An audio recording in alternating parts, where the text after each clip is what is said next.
je vais d'abord appeler donc Christophe Levrel, expert ARC, en charge dans des questions techniques sur les équipements de la copropriété pour l'ARC.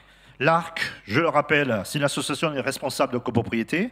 C'est la seule vraiment association nationale qui rassemble un petit peu et qui conseille en la matière beaucoup de syndics bénévoles, mais aussi des particuliers qui veulent de l'information sur le sujet. Elle vient en aide des adhérents pour tous les sujets concernant le juridique, le technique, le comptable. Donc, Christophe, merci d'être avec nous encore aujourd'hui. Et donc, voilà, prends place, s'il te plaît.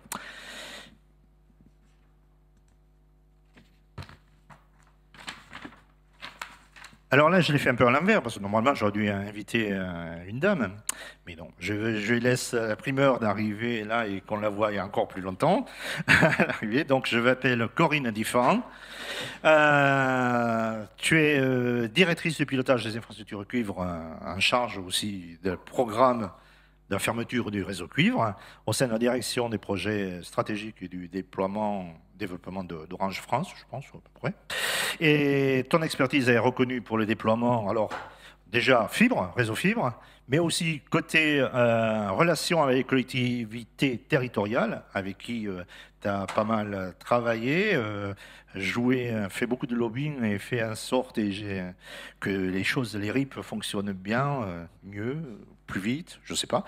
Et donc, je rappelle à tout le monde, là, pour ceux qui viendraient et qui seraient arrêtés pour la première fois et qui entendraient et qui participeraient pour la première fois à ce truc-là, c'est que Orange pilote le plan de fermeture des réseaux cuivre dont il est propriétaire. Voilà. Donc, merci d'être à nos côtés là-dessus. Alors, je vous propose un déroulement un peu particulier. On a fait des invitations, vous avez été plusieurs déjà en répondant à notre invitation, à nous envoyer des questions, un peu comme ça. Donc, on collecte un certain nombre de questions depuis pas mal de temps. Donc, ce sont les fameuses questions que je vais dire venant de la salle, du public. Mais après, si on a un peu de temps, on verra si on peut aller un tout petit peu plus loin aussi en prenant d'autres questions supplémentaires. On va voir comment on va s'y prendre par rapport à ça. Par contre, la discussion, moi, ça veut être une question au coin du feu. On est au mois de novembre.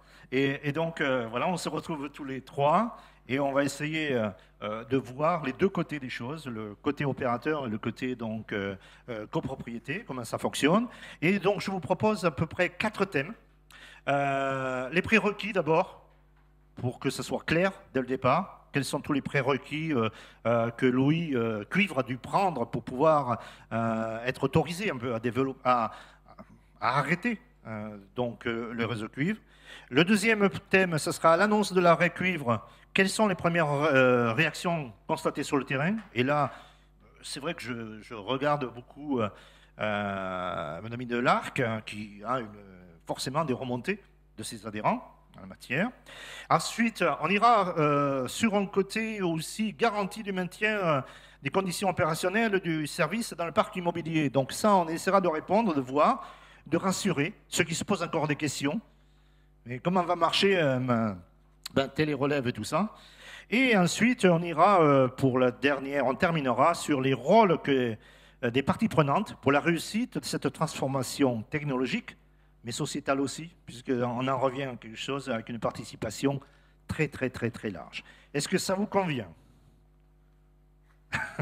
Alors, voilà. Donc, je vous laisse un micro, je distribue les micros.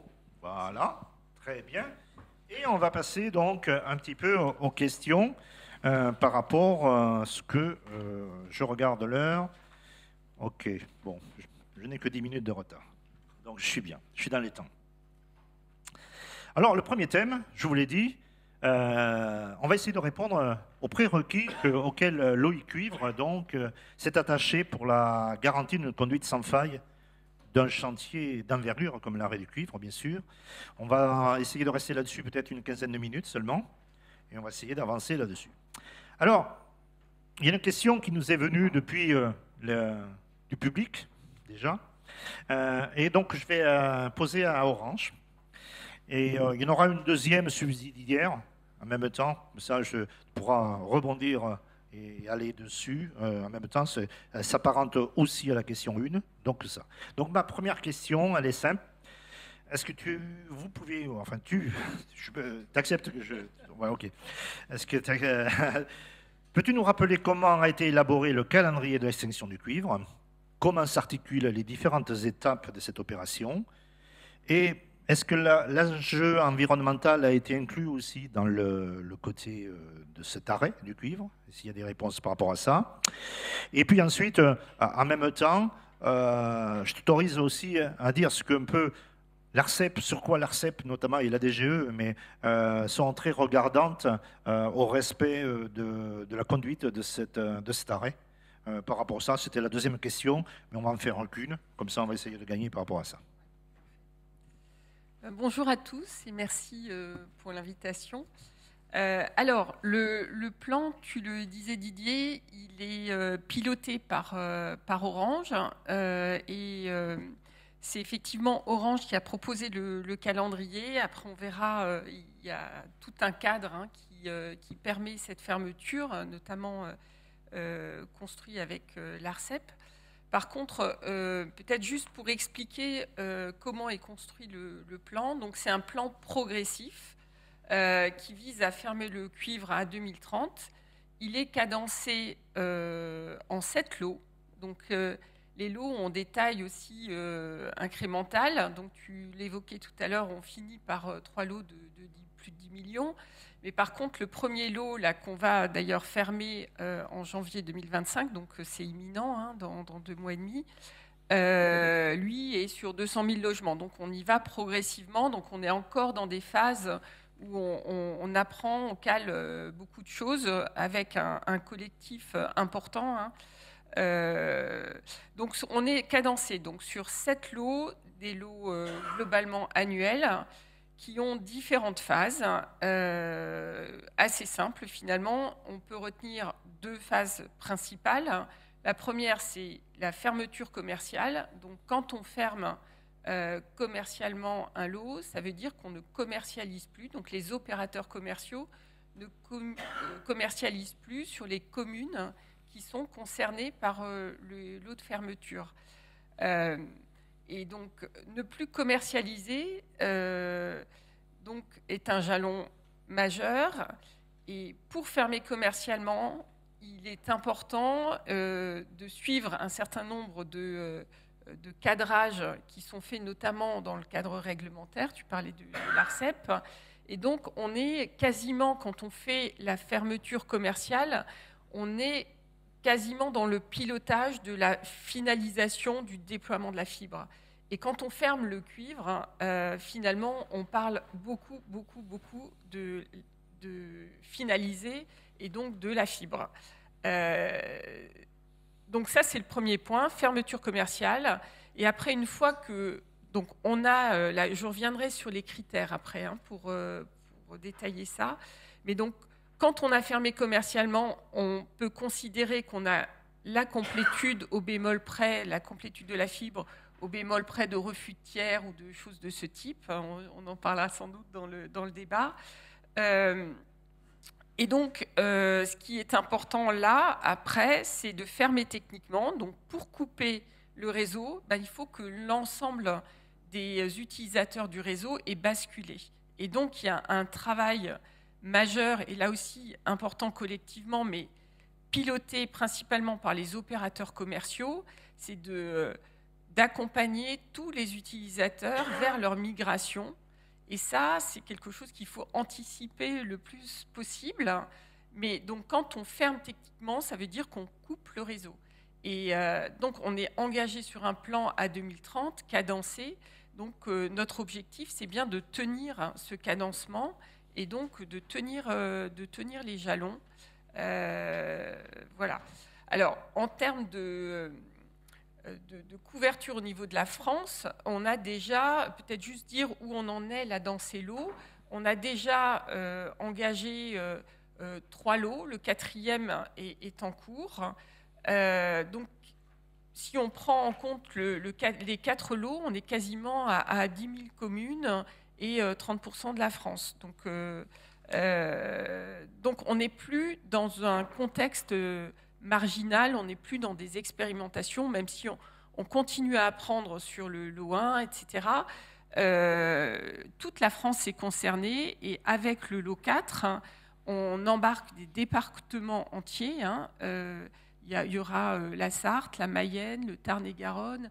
On a de plus en plus de zones très denses. Donc, on est dans un contexte aujourd'hui où c'est vraiment une réalité. On n'est plus. Enfin, je pense qu'il faut vraiment retenir qu'on est. Même si on apprend encore sur ce lot 1, on n'est plus dans un contexte confidentiel. On est vraiment.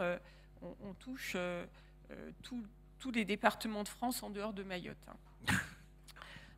Donc après, quand on constitue un lot, on est assez vigilant, on essaye de suivre un certain nombre de critères. Déjà, vous savez qu'en France, du coup, on a différents opérateurs, contrairement au cuivre. Il n'y avait que Orange qui maîtrisait l'infrastructure cuivre. Là, maintenant, on a de nombreux opérateurs fibres. Donc, dans les choix qu'on fait, on essaye de respecter les parts de marché de chaque opérateur pour que tout le monde s'y retrouve. On essaye de prendre les communes les plus avancées dans le déploiement de la fibre. Donc, comme on doit, pour fermer commercialement, il faut avoir la complétude. Donc, c'est important de commencer déjà avec des communes qui sont très avancées. Donc, en général, on regarde pour que ce soit à plus de 95%. Ensuite, on regarde les problèmes qu'on a sur le cuivre, évidemment. On regarde les problèmes de qualité de service. On regarde les endroits où il y a un enjeu. On sait que le réseau cuivre a des problèmes d'obsolescence à certains endroits. Donc, on anticipe ça aussi. Donc, on essaye d'anticiper la fermeture du cuivre à certains endroits pour être en capacité de maintenir d'autres endroits. Et on regarde aussi les endroits qui sont les plus avancés en migration de la fibre pour avoir finalement le moins aussi d'utilisateurs à migrer. Donc c'est une combinaison de critères pour se donner le maximum de chances de réussite et simplifier au maximum cette bascule de fermeture du cuivre. Donc on y va progressivement. Et je pense que c'est ça qu'il faut retenir. Alors, tu posais une question sur l'environnement. Est-ce que c'est un critère qu'on prend en compte ? Évidemment, dans les moteurs de cette décision de fermer le cuivre, tu le disais, il y a des enjeux de pérennité de réseau. Oui. À un moment donné, il faut basculer sur un réseau plus moderne.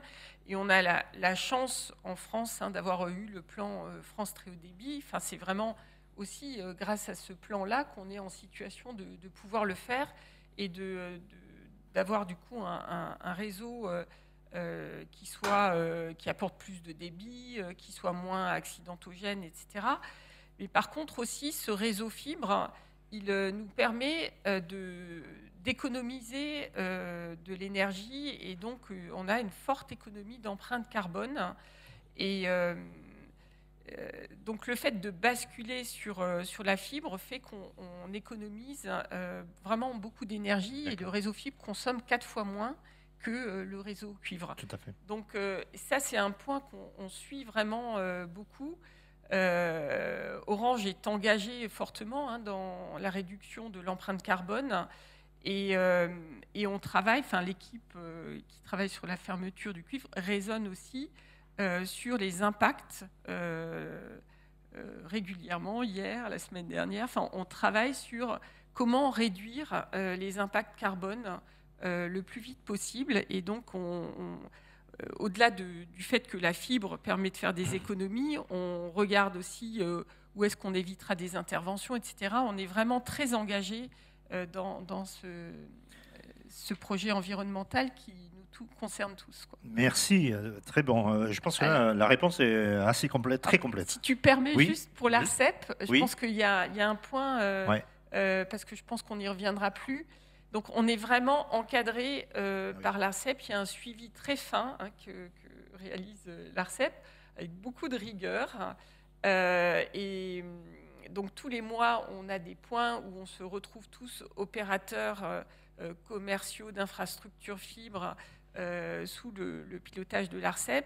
Et les fermetures commerciales sont contrôlées l'ARCEP vérifie vraiment les critères de fermeture qu'ils ont fixés, et notamment les critères de complétude fibre. Donc, à part les cas de refus de tiers et certains raccordements exceptionnels, il faut que l'ensemble des communes concernées soient fibrées. Voilà. Ok, merci. Merci, très bien. Je pense que c'est très complet, c'est très large, en effet. On voit que quand même, ça se fait pas tout seul. Il y a un encadrement. Ça a été pensé pour que justement on parte bien d'un endroit où la complétude est proche, pour qu'on puisse quand même accompagner cette migration assez facilement. Et donc, ça concerne bien le plan national, hein, donc tout le monde. Je vais justement accélérer un petit peu par rapport à ça, et je pense qu'on y reviendra, mais en passant au thème suivant. Malgré tout, on y reviendra en 30 secondes, mais pas plus. Corinne, bon. Depuis 2021-2023, vous avez lancé des phases d'expérimentation sur la fermeture, cette lot. Là, depuis le début de l'année, on est sur le fameux lot 1, et donc qui se termine donc là fin janvier prochain de 2025, avec plus de 200 000 logements concernés en la matière. Est-ce que vous pensez que par rapport à ce qu'on regarde là, ce qui a été traité dans le guide notamment, par rapport à cette partie finale et tout ça, est-ce que vous avez déjà des remontées? Est-ce que ça se fait tout seul, ça se fait bien? Ou est-ce qu'il y a encore des soucis pour cette partie fin de chaîne sur laquelle vous travaillez? Alors, Si c'est pas de secret, s'il n'y a pas de secret. Alors, je le disais, est-ce que ça se passe simplement? C'est un travail de titan, hein. Je pense pour toutes les parties prenantes, parce que, encore une fois, il n'y a pas que Orange. Le plan, il ne peut réussir qu'avec un collectif que sont les opérateurs commerciaux, les opérateurs d'infra, mais aussi l'État, les associations. Enfin, vraiment, on parlait de l'ARCEP.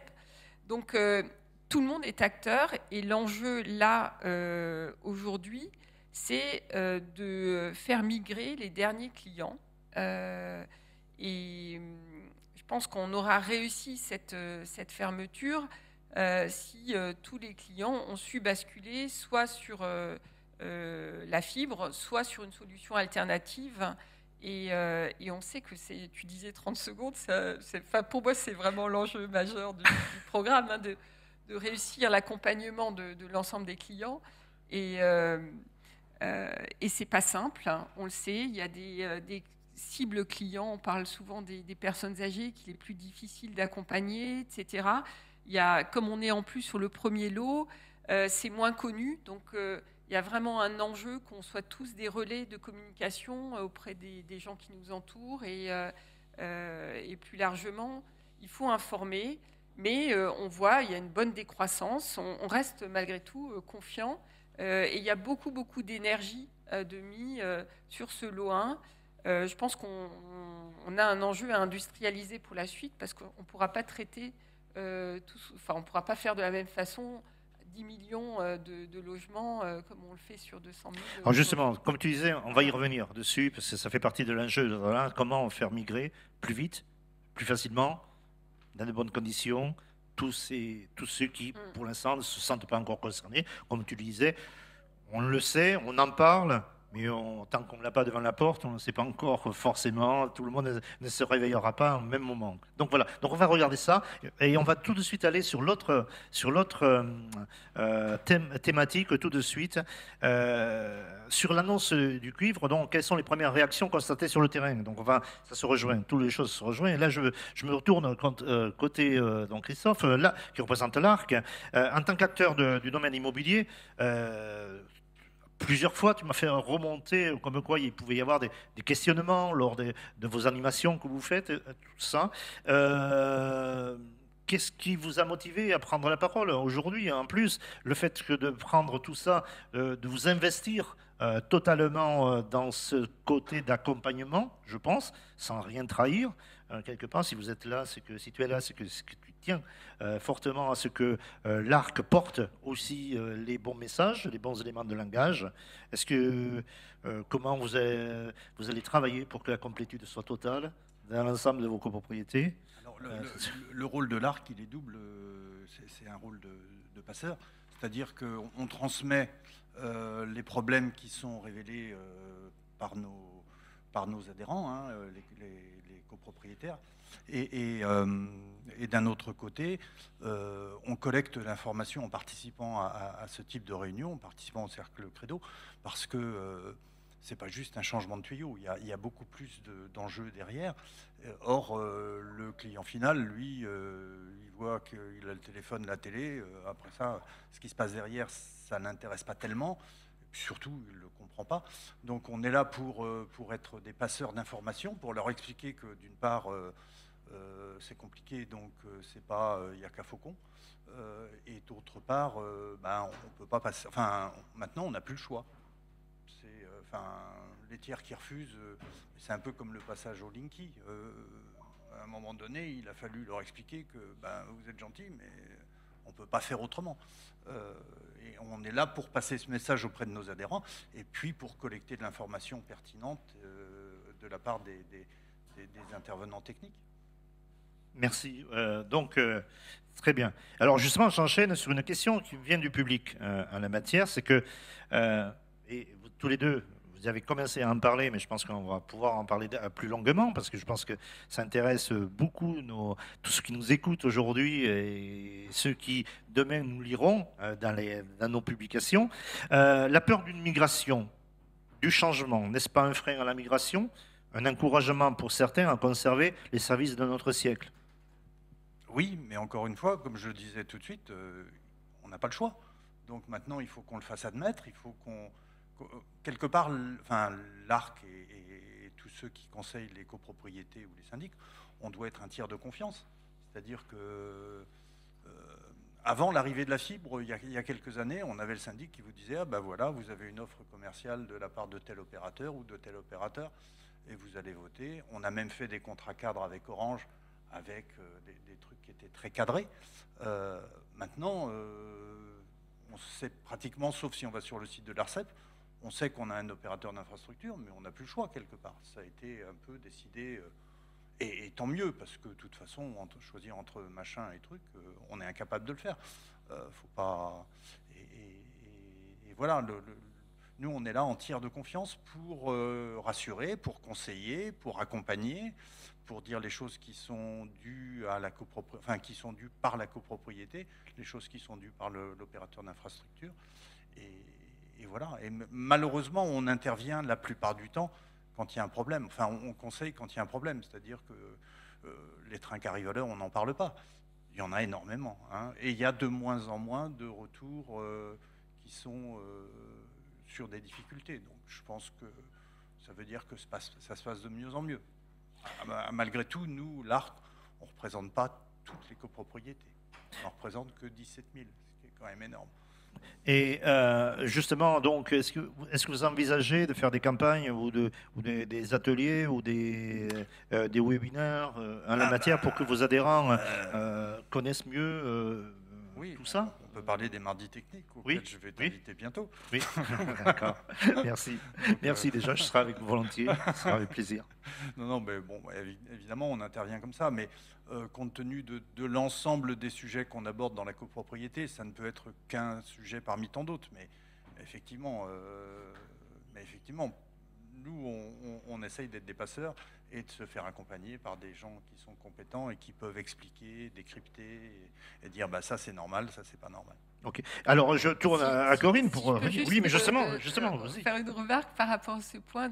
Vous êtes un passeur majeur, hein, parce que on voit bien que c'est difficile d'informer, de toucher. En plus, le fait que ce soit progressif, c'est une bonne chose. Hein, mais du coup, en termes de communication, les personnes se disent, pour moi, c'est quand et donc, et ça, c'est connu, en fait. On a, là, maintenant, on est quasiment sur déjà 4 lots, 10 000 communes dont le planning est connu. Donc, passer l'information, votre commune, le cuivre fermera à telle échéance, anticiper vos migrations, c'est majeur. Hein. On cherche tous à faire ça le plus efficacement possible, et vous êtes de la même manière que je vais inviter Didier à participer à Mardi Technique sur le déploiement de la fibre.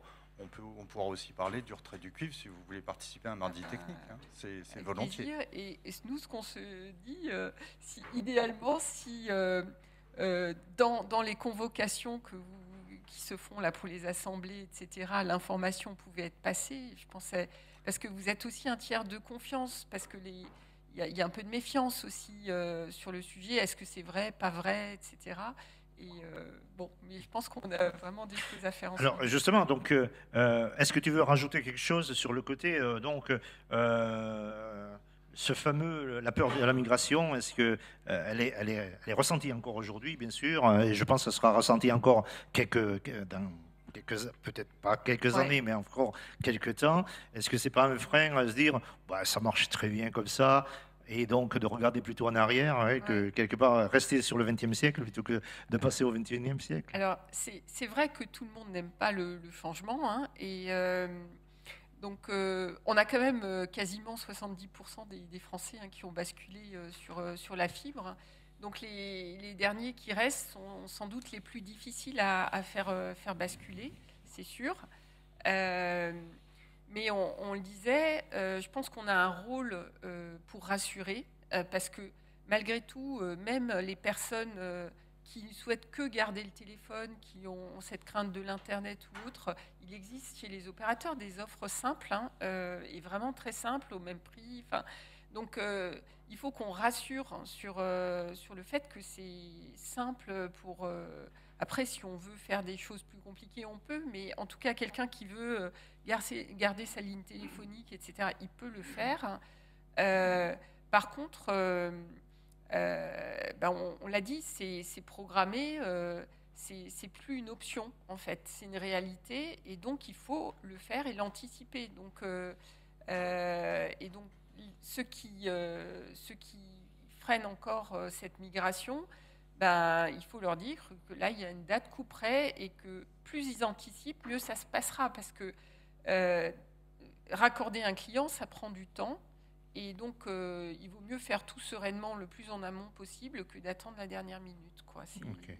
Alors justement, tu as déjà répondu un petit peu à la question qui venait du public, notamment, tu as déjà en partie, puisque c'était malgré toute la communication qui est faite, le risque existe toujours qu'il reste quelques déconnectés. Donc, ce que je disais tout à l'heure, que je faisais volontairement le 0,1% ou le 0,5% qui passe à travers de la maille, comment éviter ça? Parce que par rapport à 10 millions, c'est quand même 10 000 ou 50 000 personnes. Donc, il faut éviter ce truc-là. Donc, dans certains volontaires qui n'ont pas d'appétence à la fibre, notamment, qui feront semblant de j'ai rien vu. Qu'est-ce qu'on propose à ceux qui ont, notamment parmi les personnes âgées, qui ne voudront que le téléphone? Ça, tu as répondu. Là, tu as répondu que ça, il y a une continuité. Par rapport donc au risque zéro, de dire il n'y aura pas de coupure, on ne va pas en oublier, dire au moment.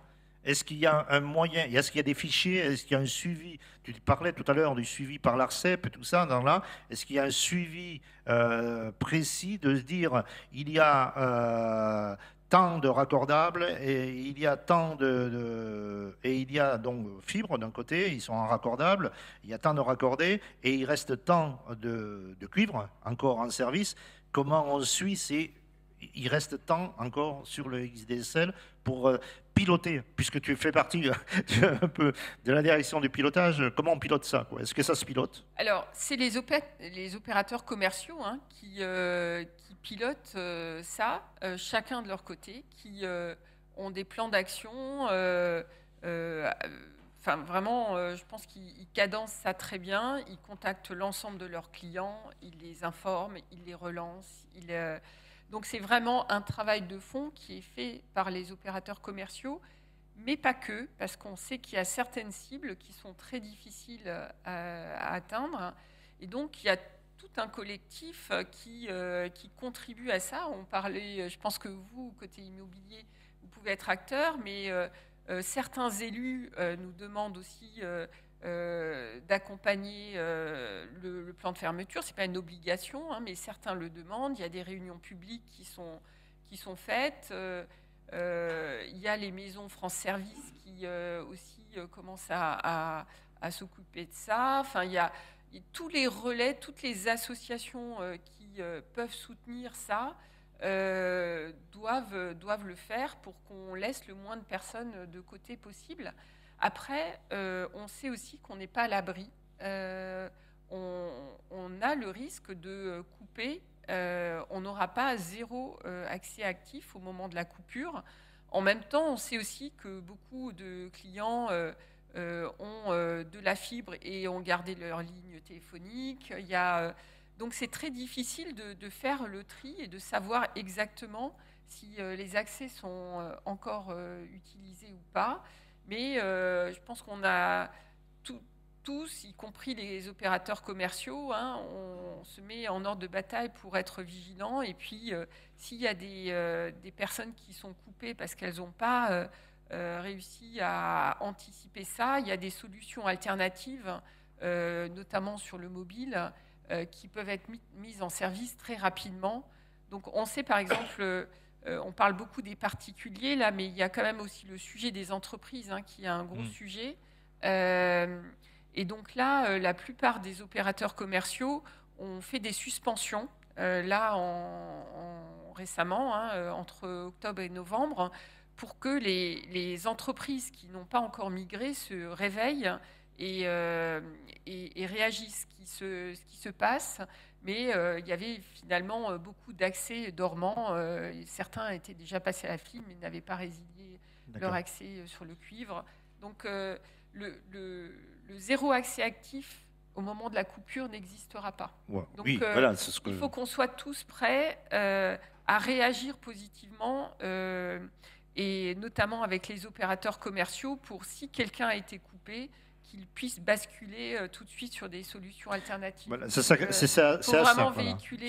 je voulais venir, justement. Ouais. C'est que la solution, j'en doute pas, les solutions techniques, elles existent pour compenser. Après, faut-il qu'il y ait des équipes prêtes à intervenir, parce que si c'est 50 000 personnes qui sont laissées sur le bord du trottoir, forcément il faut beaucoup de monde et beaucoup de propositions en la matière. Si c'est en effet 10 000, c'est moins. Si c'est 2 000, 1 000, c'est toujours trop. Mais c'est surtout d'avoir la réactivité derrière. Est-ce que derrière il y a des équipes qui seront prêtes, réactives, pour dire ah, c'est coupé, sous 2 jours c'est rétabli, parce que pas 3 mois, pas 6 mois, quoi. Alors voilà. En tout cas, pour moi, les opérateurs commerciaux préparent ça. D'accord. S'y préparent. Hein. Et donc, il y a des alternatives qui ne seront pas forcément sur la fibre, hein, parce que tu ne mettras pas en service ton raccordement fibre en 24 heures. Non. Donc, les alternatives qui existent sont sur du mobile, hein, ou du satellite. Mais il y a vraiment des solutions mobiles là, pour remplacer la ligne téléphonique ou sur Internet, qui peuvent être mises en service très vite. Ok, alors j'avance un petit peu et on y reviendra peut-être dessus, parce que je pense que je vois des réactions dans la salle aussi où c'est... bon, voilà, il se trouve que c'est peut-être pas assez complet, mais bon, on va y revenir. Mais j'avance déjà dans mon déroulé en la matière. Je passe au 3e thème tout de suite, justement, parce qu'il me paraît important, et il est toujours dans la même thématique. De toute façon, on est toujours à peu près dans la même chose, c'est que quelles seront les garanties du maintien de conditions opérationnelles des services d'un parc immobilier? C'est important que je pose ça. Pourquoi? Justement, je me tourne côté Arc, parce que ça, ils me l'ont toujours remonté, parce que pour les fréquenter depuis au moins 15 ans, donc je connais les remontées de cette population en la matière.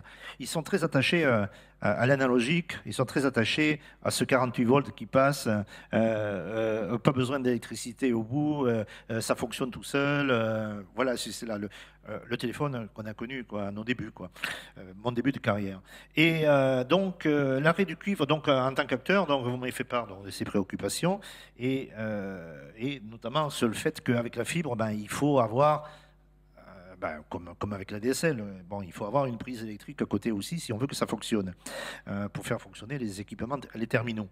Et donc, l'arrêt de cuivre est-il un problème peut-il compromettre aussi la continuité des services dit à l'immeuble au dehors de la GTB, alors qu'ils sont quand même considérés comme essentiels, hein, quand même, les côtés de sécurité qu'on trouve, les lignes ascenseurs, les trucs, enfin, il y a des choses comme ça très importantes à l'intérieur. Est-ce que, par rapport à ça, vous... En termes de sécurité, le point principal dans nos copropriétés, qui sont des copropriétés de taille moyenne, on va dire une 50aine, 80 lots à peu près, le point névralgique, et il est déjà traité à 90%, c'est l'ascenseur. Hein, D'accord. parce que la GTB, on en a très peu, faut être honnête. Les systèmes de chauffage, ils fonctionnent de manière autonome. La GTB, pour avoir travaillé dans le milieu de l'immobilier tertiaire, ça s'adresse essentiellement à l'immobilier tertiaire. Et souvent, vous avez des équipes sur place sur les gros immeubles. Donc, je pense que le problème, il a été traité en amont. Non, pour nous, le problème, c'est essentiellement l'ascenseur, avec la téléalarme de l'ascenseur.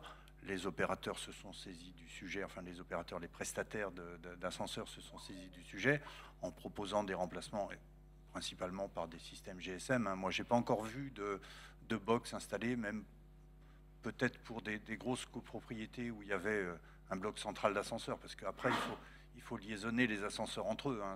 C'est chaque cabine qui doit être liée au système. Donc ça veut dire, si on met une box, il faut mettre un onduleur derrière. Ça veut dire qu'il faut prendre un contrat pour un onduleur. Et on se rend compte qu'économiquement, le GSM passe très bien. Il y a juste un sujet qui commence à émerger, c'est les prestataires ont vendu des GSM qui fonctionnaient sur la 3 et la 4G. Et là, la 2 et 3G, et là, on commence à nous dire ah oui, mais ça va disparaître aussi. Donc rebelote. En général, c'est les opérateurs qui ont vendu ces systèmes-là, ils les ont vendus cher et ils vont nous revendre des systèmes chers pour la migration vers la nouvelle technologie. Donc voilà. Alors ma question, c'est la fibre. Le cuivre, ça a duré 50 ans. Enfin, le plan Giscard, il a 50 ans. La fibre, combien de temps? En tout cas, je pense que tous les opérateurs FTTH envisagent quand même que la fibre ait un peu de pérennité vu les business plans. Donc, idéalement, il faut que la fibre dure au moins aussi longtemps. Enfin, je pense que la question... Parce qu'il y a une accélération technologique et puis mais il y la a un peu fibre, d'obsolescence programmée aussi, quelque part, on va le dire. Ah, programmé ou pas programmé, on n'a pas mais... trop programmé. Hein. Je pense que le cuivre, on a essayé de tirer le plus longtemps possible. La fibre, normalement, doit tenir... normalement, elle a des perspectives plus longues. Alors, justement, j'en profite quand même, parce que là, vous êtes en train de faire de la... En termes d'évolutivité. Voilà, vous faites de la pub en même temps ouais. pour rejoindre le cercle Credo, parce qu'il n'y a que les experts de la fibre ici, et ils vous diront tous qu'avec la fibre, c'est bon, on trace pour longtemps.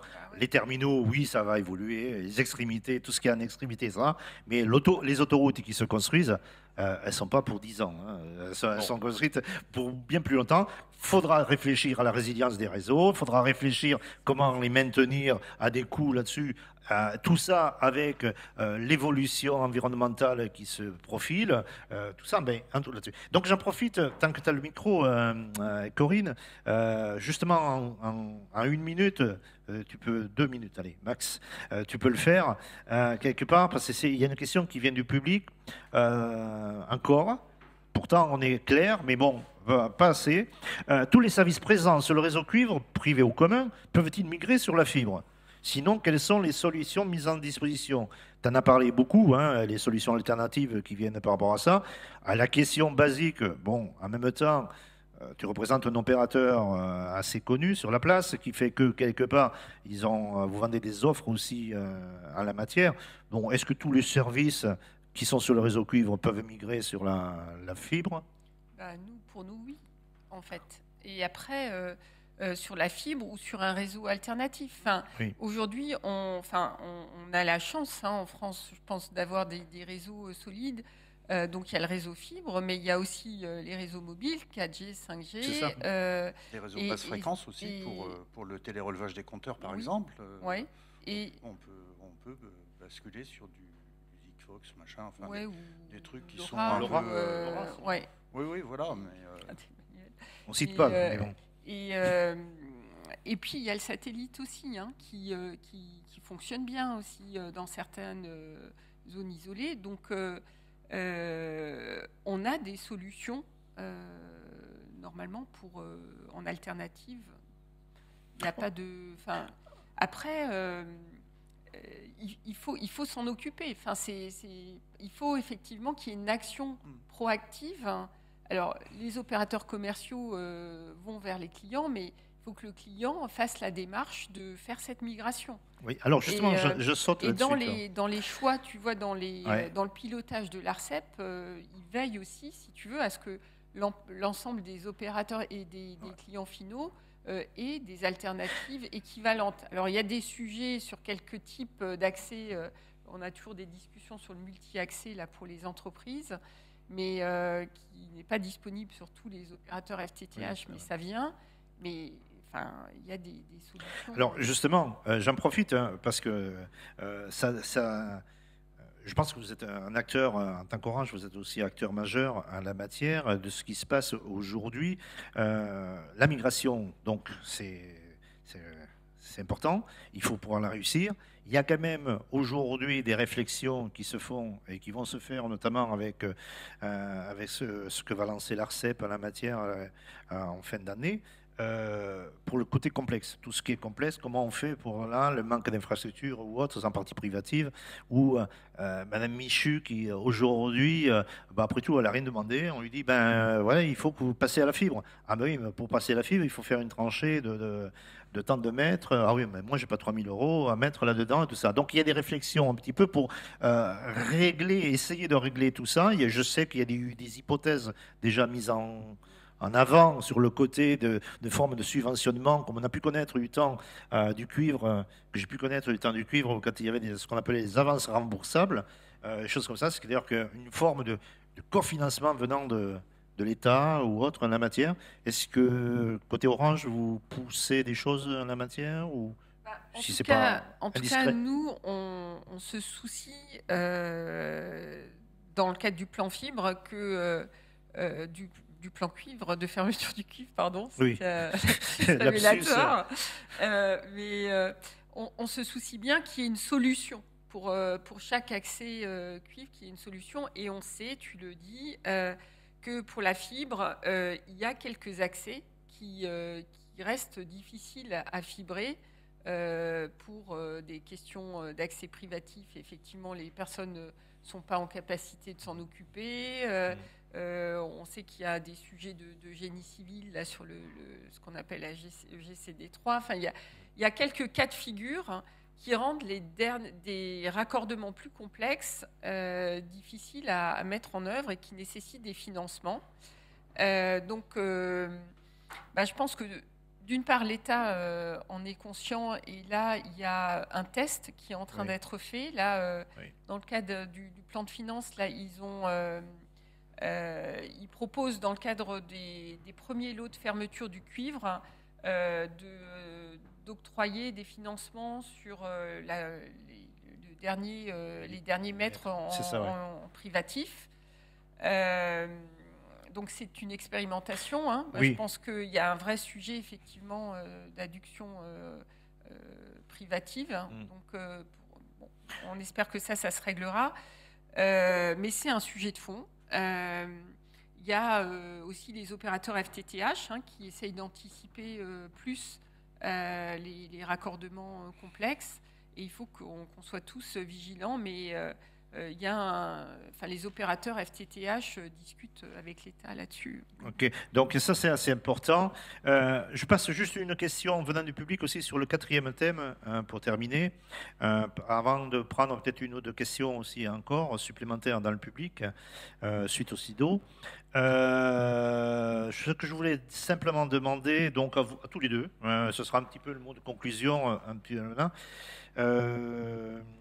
Vous me disiez donc en préparant cet échange que la cible à 2030 était plutôt bonne et que ce serait même bien qu'on aille peut-être plus vite en anticipant un certain nombre de choses, en anticipant la migration et tout ça, tout en regrettant que peut-être jusqu'à aujourd'hui, vous vous sentiez, au moins en tant qu'opérateur, vous vous sentiez un peu seul, que l'État n'en faisait peut-être pas assez, bien que la DGE fasse des annonces en la matière. Bien que là, il y a ce plan de finances qui se prépare, bon, après, je dirais, je ne sais plus combien c'était, il y a dedans 12 millions, ou je pense, ou 16 millions. 16 millions, quand on fait le calcul comme ça, sur le coin de la table, c'est milliards, hein, c'est des milliards, ça se compte en milliards, quoi. Le fait de faire une tranchée de 5 000 euros par nombre de points bloqués. Après, tout le monde n'a pas besoin d'aide. Non, mais tout le monde n'a pas besoin d'aide, mais bon. Bon, voilà, quand on commencera à donner une aide, bon, tout le monde va dire, mais mince, moi j'aurais pu en bénéficier aussi. Donc, enfin bref. Donc ça, la DGE a mis en place, donc un certain nombre de choses, notamment des guides. Le guide Credo, là, le dernier qu'on a publié, il y a dessus aussi. Donc voilà. Donc je pense, qu'est-ce que vous attendez Est-ce que vous attendez de l'État qu'il fasse un grand plan d'accompagnement aussi avec avant le 20h tous les soirs un petit spot en disant attention nanana pensez à faire ça et puis vous en tant que pour terminer donc vous pouvez aussi vous dire qu'est-ce que vous comptez faire pour bien mener cet accompagnement final vers cette transition dans les meilleurs des cas. Alors l'idée du spot est pertinente hein, parce que la télé, pour les publics qui sont les moins impliqués dans ce changement, mais peut-être les plus concernés parce qu'ils ont des enjeux vitaux, c'est les publics fragiles, hein, les personnes âgées qui sont chez elles, qui reçoivent peut-être des avertissements de leur opérateur commercial leur disant mais comme ils sont en prélèvement, ils n'ouvrent pas le courrier et la facture elle est payée, donc voilà. Ces publics-là, ils ont besoin d'être informés et le seul média qui est à leur portée, qui les touche, c'est la télévision. Hein, on l'a fait pour le basculement sur la TNT. Hein, oui, tout à fait. Ça a bien marché quand même. C'est un souvenir lointain maintenant, les râteaux hertziens. Voilà, je pense qu'il faut à un moment donné mettre les moyens, peut-être toucher les tiers de confiance de ces personnes fragiles, les services d'aide à domicile, voilà, pour sensibiliser, pour parler. Alors nous, on intervient auprès des copropriétés, effectivement, mais la copropriété, c'est les parties communes, c'est pas les parties privatives. Et ça, c'est typiquement du privatif. C'est l'intrication de opérateurs d'infrastructures, parties communes et parties privatives qui est compliquée. Il faut trouver une solution pour... Vos adhérents sont à la fois parfois un peu les deux, c'est-à-dire que certains, ce sont des copropriétaires qui s'abonnent à vos services, d'une part, et puis après, certains sont syndics bénévoles, donc ils ont la casquette pro en même temps, dont les parties communes, mais avant tout, tous ceux qui vous interrogent, c'est des gens, clients finaux. Bien sûr. Monsieur, tout le monde peut s'abonner à vos revues, à vos services. Ouais, on s'adresse essentiellement aux conseillers syndicaux, mais les conseillers syndicaux sont des copropriétaires. Donc, voilà, et le bouche à oreille fonctionne. Et le bouche à oreille fonctionne aussi, enfin, vous savez, la vie d'un immeuble, les gens, ils partent le matin, ils arrivent le soir, ils ne voient pas que Madame Michu, elle est hospitalisée à domicile et qu'il y a son aide ménagère qui vient 2 fois par jour. Enfin, c'est aussi, on vit dans un univers qui est très cloisonné. Et côté opérateur, le fait que l'État s'emparerait un peu de ce côté annonce et tout ça, comment vous le percevez? Déjà, moi, ce que je voudrais dire, c'est qu'on travaille beaucoup et la DGE est vraiment très impliquée. Donc l'État est impliqué dans le programme et mène des actions très concrètes et très utiles. Typiquement, il y a des courriers sur lesquels s'appuie l'ensemble des opérateurs commerciaux signés par le ministre pour informer, pour justement donner la voix institutionnelle. Ils ont mis en place tout un site qui s'appelle treodévie.gouv.fr sur lequel il y a vraiment des guides pour chaque cible des guides très bien faits, vraiment très pédagogiques aussi. Madame Michu ne connaît pas des jeux. Hein. Non, bien sûr que non, mais le site gouv.fr quand même commence à être pas mal connu. Oui. Et puis, si tu vas sur Google, fermeture du cuivre, tu le trouves. Donc il y a quand même, l'État fait pas mal de choses. La communication, avant tout, il faut que les opérateurs commerciaux le fassent. Et donc, ils ont un rôle majeur à jouer dans la communication. Après, ce qu'on voit aussi, c'est que les opérateurs FTTH ont commencé à faire de la communication pour informer sur le fait que le cuivre s'arrête et la fibre. Ils ont un intérêt important, hein, les opérateurs FTTH. Si les clients basculent du cuivre vers la fibre, ça remplit leur réseau et donc en termes de revenus, c'est pas la même chose. Donc ils ont commencé à faire de la télé sur des créneaux horaires justement qui concernent plus les cibles. Avant les chiffres et les lettres, essentiellement. FR3, ouais. En fait, pour pas les nommer. France Télévisions. Ouais. Donc il n'y a pas, je pense qu'effectivement on est au début, il faut faire plus de com, il faut utiliser tous les leviers. On verra aussi ce que ça donne après la fermeture du lot 1. Je pense que ça va être un moment où là, on est quand même répartis sur 162 communes. C'est peut-être plus petit que les autres lots, mais ça devient significatif. Et donc, le fait de fermer réellement, il va y avoir une prise de conscience et je pense que ça va accélérer la communication. Mais oui, la com, c'est un élément majeur. Et les opérateurs commerciaux doivent gérer cette com. Le problème de la com venant des opérateurs commerciaux, c'est que ce sont des commerciaux. Donc il peut y avoir, même si leur com elle est vertueuse, hein, en disant attention, voilà, il peut y avoir une arrière-pensée, c'est il essaye de me vendre un nouveau service. Et comme on est assailli en permanence de propositions de commerciaux, le marchand d'aspirateurs, le pied dans la porte, hein, au téléphone, par Internet. Alors, heureusement, les personnes fragiles ou qui sont éloignées de ces réseaux de communication-là n'ont pas Internet, parce qu'autrement, moi, j'ai 10 fois par jour des mails de sollicitations, des appels, des choses comme ça. Donc, il faut aussi trouver le tiers de confiance qui est indiscutable. Institutionnel. Et majeur, absolument. Je suis d'accord. Absolument. Bon, alors... Écoutez, ça m'intéresse beaucoup, mais en même temps, je crois qu'on a 2 ou 3 petites questions qui nous ont été posées. Tu veux nous résumer? Non. Il y a beaucoup de questions. Je pense que je ne sais pas si Philippe a pu faire une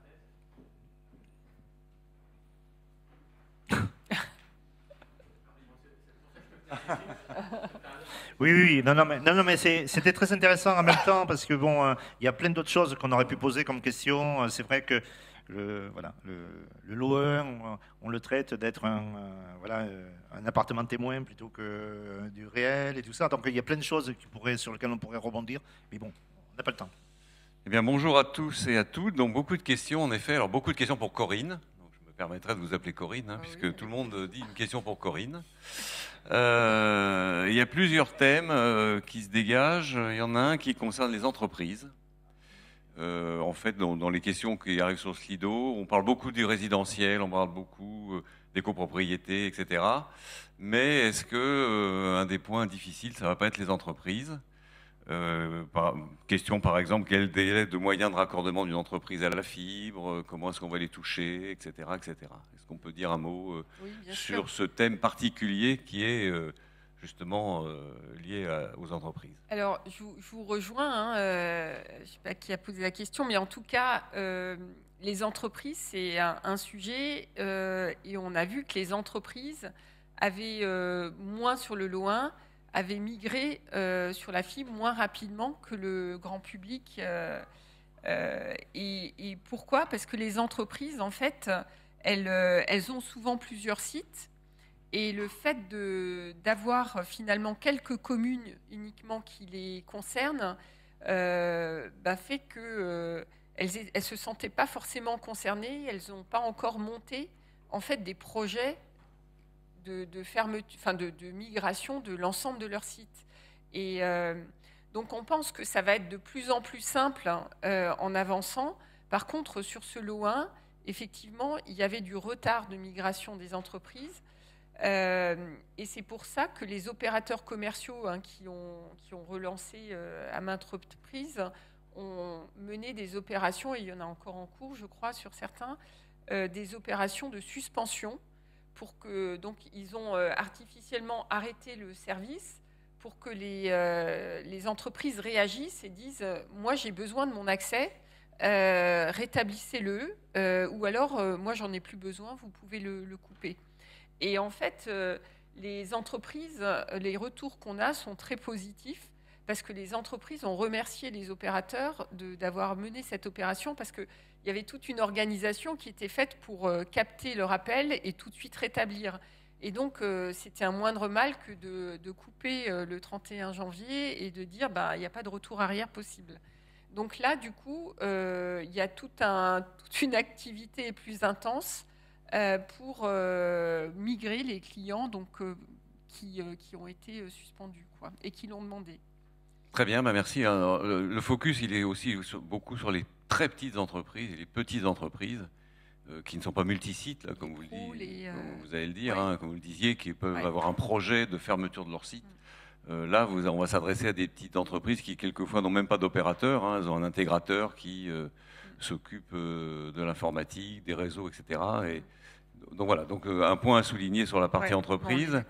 Je reviens sur qu'est-ce qui se passe pour les particuliers. Alors ça, c'est un deuxième thème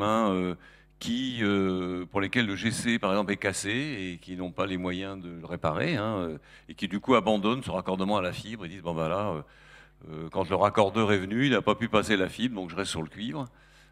Ça reste une préoccupation. Enfin, on le voit dans les questions. Alors, vous avez déjà un peu répondu, mais... Solution alternative. Nous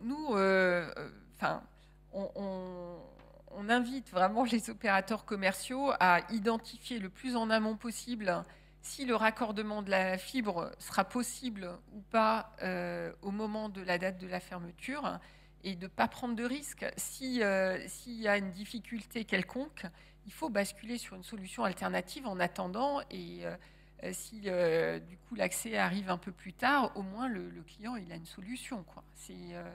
Et donc je pense que tous les opérateurs commerciaux réagissent comme ça. Alors là j'attire votre attention sur le fait que dans certaines zones, un client qui serait chez un opérateur pour l'Internet, il n'y a pas forcément de couverture mobile du dit opérateur dans la région. Je vous parle de mon cas.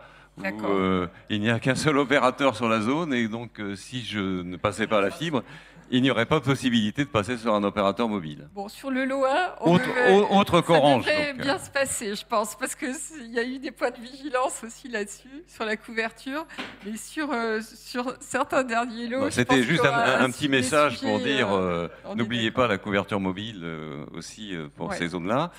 Alors un point, et puis après il me reste deux questions. Il y en a un on l'a déjà un petit peu évoqué sur l'aspect électrique des choses.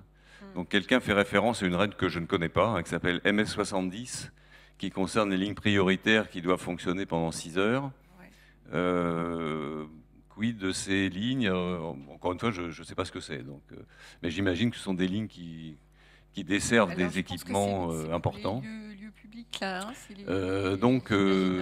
comment fait-on lorsque l'on a une ligne fibre avec une box ou même un accès GSM d'ailleurs pour ça. Alors, effectivement, on n'a plus la liaison auto-alimentée, quand on est sur la fibre. Par contre, il y a des solutions pour les sites qui accueillent du public, etc., qui ont des contraintes. Il y a y compris des box qui ont des batteries intégrées et qui donnent de l'autonomie sur un laps de temps limité. Mais la réalité aujourd'hui, parce qu'on parle souvent de cette auto-alimentation, mais la plupart des personnes maintenant ont des téléphones DECT et ces téléphones sont alimentés. Et donc, dans tous les cas, même pour téléphoner, ils ont besoin d'une alimentation. Donc, pour les sites qui ont des contraintes particulières, il existe des solutions particulières qu'il faut mettre en place. Alors, en fait, j'ai encore deux questions. Est-ce que j'ai le temps C'est pas moi le gardien. Les deux dernières. Bon, les deux dernières. Alors, il y en a une, là aussi, je ne suis pas sûr de bien comprendre la question, donc je vais vous la poser. Une question qui nous dit, en zone très dense, il n'y a pas d'opérateur d'infrastructure de référence. Donc comment est-ce que ça va se passer? Alors, sur le Lorrain, il n'y a pas de zone très dense. Merci pour la réponse, donc c'est bon. Non, mais c'est un point important parce que sur le lot 2, il y en aura. Donc, de toute façon, on ne fermera pas commercialement une commune si elle n'a pas la complétude. Donc, il y a effectivement pas d'opérateur de référence, mais il y a une concurrence par l'infrastructure et il y a des opérateurs, dont Orange d'ailleurs, mais qui fibrent la zone très dense. Donc il y a tout un travail d'ailleurs avec l'ARCEP qui vise, alors nous aussi, en tant qu'opérateur d'infracuivre, on pose la question à l'ensemble des opérateurs FTTH, qu'avez-vous prévu sur l'ensemble des communes, dont la zone très dense? Et donc là, il y a tout un travail en cours pour identifier qui fera la complétude. En ce moment, on a une expérimentation sur la zone très dense, sur la commune de Vanves et sur le centre de Rennes. Et c'est Orange qui a dit je prends la responsabilité de finir, de faire la complétude pour que ça fonctionne. Et ça dépendra effectivement de qui gère la complétude. Voilà. Très bien. Et puis, bon, pour conclure, tout s'est bien passé, donc tout le monde a migré, il n'y a plus que de la fibre. Que va-t-il se passer pour la dépose du réseau? Qu'est-ce qui est envisagé? Quels sont l'impact environnemental de tout ça? Comment est-ce qu'on va traiter les déchets, etc., etc. Alors, effectivement, moi, je dis toujours, il faut déjà qu'on ferme, mais ce qui est quand même un chantier titanesque. Mais donc, une fois que le réseau sera fermé, le cuivre sera déposé et recyclé. Donc, il y a tout un travail. Et là aussi, tout ce qui est environnemental est bien pris en compte. Avec méthode pour que les choses soient faites proprement. Et le recyclage a un impact aussi important sur l'empreinte carbone. Donc c'est majeur de recycler. Et d'ailleurs, la question était aussi qui va le faire. Est-ce que c'est Orange? Est-ce que c'est des collectivités, etc., etc. Mais en fait, c'est le réseau d'Orange. Voilà, donc, je pense que la réponse est ça. Alors, ce qu'on peut dire aussi, c'est qu'on dépose le cuivre, mais l'infrastructure elle-même, qui est souvent aussi la propriété d'Orange, continue à être utilisée. Donc c'est une infrastructure importante. Souvent, il y a la fibre d'ailleurs qui l'utilise, voire d'autres réseaux, mais principalement la fibre. Et donc, Orange continue à exploiter cette infrastructure-là, quoi. Moi, j'avais une question concernant ce sujet-là. Dans les copropriétés, à l'intérieur des copropriétés, est-ce que si c'est très compliqué en termes de démolition, on va dire, de la dépose, est-ce qu'on ne peut pas laisser le cuivre en place? Parce que autant pour les réseaux de distribution de plomb, etc., il y avait un enjeu sanitaire, autant le cuivre, c'est inerte. À part pour le récupérer, pour le valoriser, je veux dire, là, pour si ça coûte plus cher à récupérer, voilà. Aujourd'hui, on est, tout ce qui est dépose est prévu sur la partie publique. C'est pas du tout sur la partie privée. D'accord. Okay. Eh bien, écoutez. Merci beaucoup. Donc, oui, tu vois, Didier, je pense que tu as encore du travail pour un prochain guide. Mais j'espère bien. C'est ça qui est formidable dans ce projet de dépose du cuivre. Je pense qu'on peut tenir encore un certain temps. Les 10 prochaines années, il y a encore du boulot. Donc moi, je voulais tout particulièrement remercier mes hôtes parce que tout ça, voilà, c'était agréable de pouvoir converser avec vous. On aurait eu plein de choses comme ça. Je pense que au pied de la cheminée, on aurait pu parler encore des heures, quelques heures dessus. On a énormément de choses encore. Je sais qu'il y a moult questions qui sont sans réponse peut-être encore, auxquelles on n'a pas donné de réponse. On s'engage à vous en donner. Suivez nos débats. Téléchargez le guide surtout sans tarder, parce que justement c'est un premier départ des choses. Voilà, merci à vous deux, merci à vous tous.